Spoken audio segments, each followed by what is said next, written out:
और ये भाजपा या आज की सरकार बिल्कुल ऐसी मजबूत स्थिति में आ जाएगी। हमें बचाने के लिए बेसिकली हमको मजबूती देनी है, तो ऐसे समय पे सही निर्णय लो। मनोज काका जी, जो बात सांसद मलूक नागर जी कह रहे हैं कि अगर आपको भाजपा की मजबूती को रोकना है, उनको सत्ता में आने से रोकना है, पहले पिछड़े समाज को मजबूत करिए जिसकी भागीदारी बहुत ज्यादा है। आप लोग बिना किसी रिसर्च के, बिना किसी शोध के आरोप लगा रहे हैं बसपा पर सत्ता के पीछे जाने का। प्रत्यक्ष को किसी तरह के प्रमाण की कोई आवश्यकता नहीं है। मलूक नागर साहब सांसद हैं, देश के सदन के सदस्य हैं और इनसे इस तरह की बातों का निराधार गैर वाजिब बात कर रहे थे। अरे भारतीय जनता पार्टी ने तो मायावती, बहन मायावती को इतना तंग किया कि उन्होंने राज्यसभा से इस्तीफा दे दिया। ये इनको याद है कि नहीं याद है?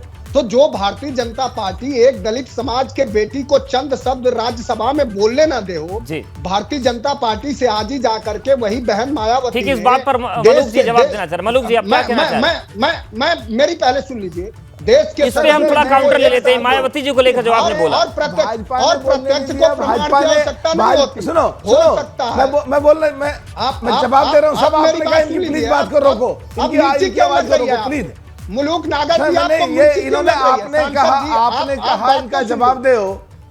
आप बात तो सुन लीजिए। आपको मिर्ची क्यों लग रही है? आपके बीच में तो मैंने बोला नहीं, और आप देश के सदन के सदस्य हो करके और इस तरह से आप में हिम्मत है? आप ये पूछ पाएंगे भारतीय जनता पार्टी की केंद्र की सरकार से कि उत्तर प्रदेश में 69,000 शिक्षक भर्ती होती है और उसमें दलितों और पिछड़ों का हक किसको दे दिया जाता है? और देश के ही पिछड़ा वर्ग आयोग ने कहा कि उत्तर प्रदेश में पिछड़ों और दलितों का हक किसको दे दिया गया? इस पर आप सवाल खड़ा कर पाएंगे? आप जो सरकार लगातार भारतीय जनता पार्टी, चूंकि मनुवादी विचारधारा है, जिस पार्टी की ही विचारधारा हो कि दलित, पिछड़े, शोषित, वंचित अगर प्रतीकात्मक रूप से ही कहीं बस उनको दिखा दिया जाता है, और बात जब उनके राजनीतिक, सांस्कृतिक और सामाजिक शासकीय हिस्सेदारी की आती है, आप क्या ये सवाल पूछ पाएंगे? ठीक है, इस पर जाएंगे और मलूक जी से जवाब लेंगे कि क्या सिद्धांतों की। अवधेश जी तथ्य के साथ सुन लीजिए। इस देश के केंद्रीय सचिवालय में 79 सचिव हैं, उसमें एक भी पिछड़े वर्ग का व्यक्ति क्यों नहीं है? आप सदन में हैं, एक भी दिन नहीं, तो आप क्या चाहते हैं? आप नौकरशाही इस तरीके से चले कि इतने ये होंगे, इतने होंगे? सर, कहीं तो टैलेंट बचा रहे हैं। क्या बात करते हैं आप लोग? अवधेश, क्या बात कर रहे हैं आप? क्या बात कर रहे हैं? क्या बात कर रहे हैं आप? क्या बात कर रहे हैं आपकी? मतलब अगर कोई सिस्टम चल रहा है, कल को आप सेना में मांग करेंगे कि 2 मेजर पिछड़े होंगे, 2 जनरल के होंगे, मतलब क्या बात कर रहे हैं आप? ये मांग हो रही है क्या? आरक्षण की व्यवस्था के जो समाज हजारों साल, उसकी कोई लिमिट होगी कि नहीं होगी? कि मतलब जो पद संवेदनशील है, जहां से देश चलना है, वहां पर आप क्षमता को देखकर कह दीजिए कि 2 होंगे, 4 वो होंगे। क्या चाहते हैं कि मनुवाद? क्या मनुवाद क्या होता है मनोज काका? मनुवाद, जो मनु की संतान है, मनुष्य है, सब मनु है, सब मनुवादी। आप वर्ण व्यवस्था, नहीं, वर्ण व्यवस्था की बात कहां से आ गई? एक्सपोज हो रहे हैं आप, एक्सपोज हो रहे हैं अवधेश जी। नहीं, क्या एक्सपोज हो रहे हैं? पिछड़ों की भागीदारी, आप दलितों, पिछड़ों, शोषितों की भागीदारी की बात। अगर नौकरशाही चल रही है मनोज काका जी, तो क्या ऐसे तय होगा कि अगर 75 जिले हैं? मैं आपसे सवाल कर रहा हूँ अवधेश जी, सुन लीजिए। बहुत शालीन पत्रकार हैं आप, कि इस देश में 5000 साल तक दलित, पिछड़े को शूद्र क्यों रखा गया? और कौन सी व्यवस्था थी? उसके खिलाफ आपने आवाज क्यों नहीं उठाई? लोकतंत्र आ गया है कि नहीं मनोज काका जी? कहां आप जी रहे हैं? 10,000 साल पहले लोकतंत्र आए, कितना साल हो गया? कितने साल हो गए? लोकतंत्र यही तो आया है। ठीक है, मलूक जी आपके पास भी आएंगे मनोज काका जी। प्रियंका जी के पास अभी नहीं गए। मलूक नागर में अगर हिम्मत है तो ये सवाल खड़ा करें कि 42 केंद्रीय मलूक जी आएंगे आपके पास। प्रियंका जी बिल्कुल डिबेट में नहीं आ पाई है, एक बार उनका रिएक्शन ले लेते हैं। प्रियंका जी, जिस तरीके से मलूक नागर जी ने कहा, वो ये कह रहे हैं कि विपक्ष एकजुट हो, ये सभी चाहते हैं, सपा भी चाहती है, कांग्रेस भी चाहती है, लेकिन जब कांग्रेस का हमने सपोर्ट किया तो उन्होंने हमारा विधायक तोड़ लिया, तो विपक्ष की एकता कैसे होगी? एक भी पिछड़े वर्ग का VC क्यों नहीं है? कुलपति क्यों नहीं है? हिम्मत है? सवाल कर पाएंगे आप? दलितों, पिछड़ों, सब लोग समझ चुके हैं कि बहन मायावती सच मायने में क्या है। बहन मायावती भारतीय जनता पार्टी में ट्रैक हो चुकी है। बात करना तो मुश्किल हो गया। आप देखिए किस तरह से जो हाई कोर्ट है उसको इंटरवीन करना पड़ता है कि यूपी के CS के जो एग्जाम होते हैं, किसमें उसमें आरक्षण नहीं दिया जाता। उस पर क्यों नहीं बोलते? उससे क्यों नहीं अनाउंसमेंट करते?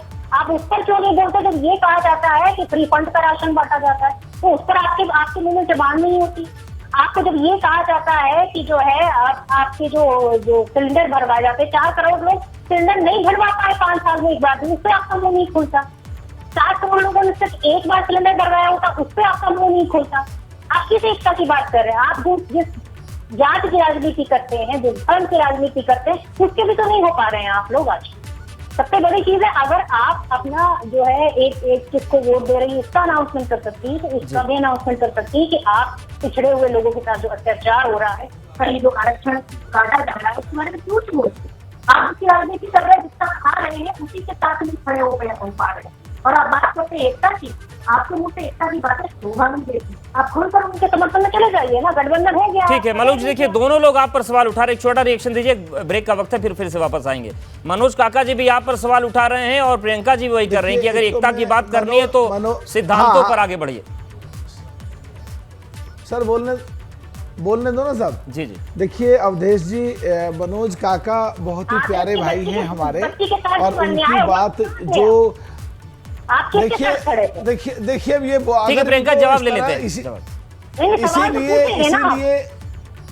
इसीलिए इनको देखिए, आप अगर बोलने नहीं देंगे तो फिर बात कैसे बनेगी? ठीक है, प्रियंका जी जवाब दे रहे हैं मनोज है। और जो प्रदेश में जो प्रदेश में जो मनोज काका जी ने अच्छी बात कही है, जो प्रदेश में पिछड़ों के और दलितों के कम संख्या हैं, जिस पे आप भी थोड़े नाराज हुए थे, वो पूरी होनी चाहिए। हम इस बात के मेरी नाराजगी कोई मलूक जी व्यक्तिगत नहीं है जी से प्रार्थना, मैंने केवल ये कहा कि नौकरशाही जब टॉप लेवल की आती है देश की, तो वहां पर क्षमताएं, अनुभव, तमाम चीज देखी जाती है। अब आपको बोलने नहीं देना, आप ही को करना, तो पार्लियामेंट भी है। नौकरशाही में लेटरल एंट्री होती है बिना परीक्षा के, कुछ सांसदों के और देश के बड़े लोगों के बेटों को यूपीएससी में बिना परीक्षा के सिलेक्शन कर दिया जाता है, तो आप जैसे जनवादी पत्रकार को सवाल खड़े करने चाहिए। नहीं मनोज काका जी, पूरा परिवार भी जब कैबिनेट में आ जाता है ना, तब भी सवाल उठते हैं, तब आप लोग को बहुत बुरा लग जाता है। पूरा का पूरा खानदान कैबिनेट में होता है मनोज काका जी। अगर आप दूसरे पर सवाल उठाएंगे तो आपको अपनी पार्टी में देखना पड़ेगा। आपको पूछना चाहिए कि राजनाथ सिंह के बेटे पंकज सिंह कौन है, पीयूष गोयल कौन है? पंकज सिंह को भी जानता हूं मैं, अखिलेश जी को भी जानता हूं, शिवपाल जी को भी जानता हूं, धर्मेंद्र यादव जी को भी जानता हूं, अक्षय यादव को भी जानता हूं, डिम्पल जी को भी जानता हूं, सबको जानता हूं। लंबी फेहरिस्त है मनोज जी, लंबी फेहरिस्त है। मिश्रा जी जवाब तो प्लीज देना दो। ठीक है मनोज, जवाब तो देना दो प्लीज। हमारे घर में तो कोई राजनीति में नहीं था। मनोज काका जी से मैं रिक्वेस्ट करूंगा, बहुत प्यारे भाई हैं, वो संसदीय भाषा का प्रयोग करें। मैं उनको जिस तरीके से बात कर रहा हूं, और जहां तक बात है हमारे कांग्रेस की साथी जो प्रियंका जी बैठी हैं, मैं सवाल बस कर रहा हूं कि आप में हिम्मत है, क्योंकि आप देश के बड़े सदन में सदस्य हैं, आप वहां सवाल खड़े करिए, तभी तो हम आपका समर्थन। मेरे 455 पार्टिसिपेशन हैं, और किसी भी कांग्रेसी के या समाजवादी के मेरे से आधे भी दिखा दो, और तमाम मुद्दों पे, पिछड़ों के लिए, दलितों के लिए, दबों के लिए, कुचलों के लिए, कमजोरों के लिए, किसानों के लिए, मैं रैंकिंग 1, 1 और 2 और 3 पहले 5 में हमेशा रहता हूं, बहुत उठाता हूं। ये तो टेलीविजन पे आप लोग ये प्यार से मुझे बुलाते हो, इसलिए मैं आ जाता हूं, नहीं तो जैसी भाषा आपका स्वागत है, आते रहिए, बात करें, जो जिम्मेदार लोग हैं उनका आना बहुत जरूरी है। प्रियंका जी बैठी हुई हैं, सवाल कर रहा हूं, इस बारे में कहना चाहता हूं कि प्रियंका जी, विपक्ष खत्म हो गया। अपने नेताओं से कहें, अपनी पार्टी का अध्यक्ष तय करें, अपने नेताओं से कहें हम उनके साथ रहे हैं, हमारे राजस्थान में विधायकों को तोड़ के लेके डांका ना डालें, हमने उनको बगैर शर्त के सपोर्ट करा, हमारे साथ धोखा ना करें। अगर तुम सही निर्णय नहीं लोगे, जिन बातों पे दलितों का विरोध करोगे, खत्म हो जाओगे।